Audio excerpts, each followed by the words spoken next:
ကျွန်တော်တို့ဧဝံဂေလိဆရာခရိယန်တရားဟောဆရာဘီလီဂရေဟန်ပြောတဲ့စကားလေးပေါ့ကျွန်တော်တို့တွေဟာတပတ်မှတစ်ခါပဲထမင်းစားမယ်ဆိုရင်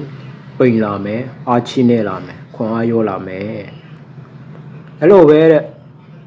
ကျွန်တော်တို့တွေတပတ်မှတစ်ခါလောက်ဖျားကြောင်သွားတဲ့အချိန်ကျမှကျန်းစာဖတ်ဖြစ်မယ်ဆိုရင်တော့ကျွန်တော်တို့ရဲ့ဘဝထဲမှာဝိညာဉ်ရေးရပိုင်းမှာအားရောလာမယ်စိတ်သက်ခွန်အားပိုင်းနေကျဆင်းလာမယ်တဲ့ဆိုတော့အဲ့ဒါကိုစဉ်းစားမိတာပေါ့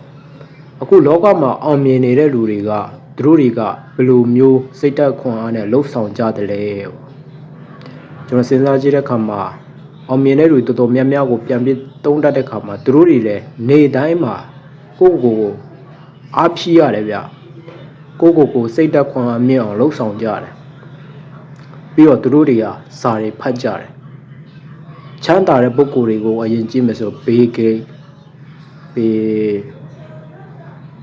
အခုကျွန်တော်မဆူကာပက်မဆာဒီအီလွန်မတ်သူတို့တွေကနေ့ရက်တိုင်းမှာဒီ passion လို့ပြောရမှာပေါ့နော်စိတ်ခွန်အားလို့ပြောရမှာအဲ့ဒါဖြစ်ဖို့အတွက်သူတို့တွေကအမြဲတမ်းတင်ယူတယ်လေ့လာတယ်ဗျ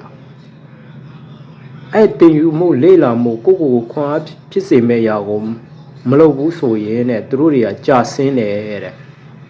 ကြာဆင်းမှုကိုခံစားရတယ်ပေါ့ကွာအဲ့လိုမျိုးတွေပြောကြတယ်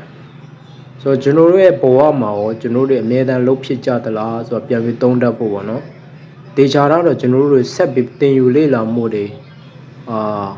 လမ်းနေလို့မှုတွေကိုဘဝမှာခွန်အားဖြစ်စေမဲ့အရာတွေကိုမလေ့လာဘူးဆိုတော့ဒေချာတယ်ဗျကျွန်တော်တို့ဘဝကတုံရင်ပဲဒါကျွန်တော်ကိုယ့်ကိုယ်ရဲ့ဆင်ခြင်မိတဲ့အရာလေးကိုဒီနေ့စဉ်းစားမိတာကိုပြောပြခြင်းဖြစ်ပါတယ်ဆိုတော့ဒါကိုနားထောင်နေတဲ့မိတ်ဆွေတွေကရောကိုယ့်ဘဝထဲမှာဘယ်လိုအခြေအနေနဲ့ဖြတ်တန်းနေတယ်တပတ်လုံးနေမှတစ်ခါတော့ပဲသမင်းစားတဲ့ဘဝဖြစ်မျိုးတပတ်လုံးနေမှတစ်ခါတော့ပဲစိတ်သက်ခွန်အားရတဲ့အဖြစ်မျိုးကြုံနေကြသလားတကယ်လို့အဲ့လိုမျိုးကြုံနေရတယ်ဆိုတော့ကိုဖြစ်ချင်တဲ့ဘဝအတွက်စာအုပ်စာပေတွေလေ့လာလာတာမျိုးဖြစ်ဖြစ်ကိုနဲ့တက်ဆိုင်တဲ့ຢာတွေကိုလမ်းမိတဲ့တော့လေးလာတင်ယူမယ်ဆိုတော့ကျွန်တော်စိတ်သက်ခွန်အားကြဆင်းတာတွေအဲ့လိုမျိုးတွေဖြစ်ဖို့နည်းသွားမယ်လို့ကျွန်တော်ကတော့မျှော်လင့်ပါတယ်ဒါကျွန်တော်အခုလက်တွေ့မှာပြန်ပြီးတော့ပြင်ဆင်ပြီးတော့စဉ်းစားမိတဲ့ຢာကိုပြန်လည်မျှဝေခြင်းဖြစ်ပါတယ်နားထောင်ပေးတဲ့လူတွေကိုကျေးဇူးတင်ပါတယ်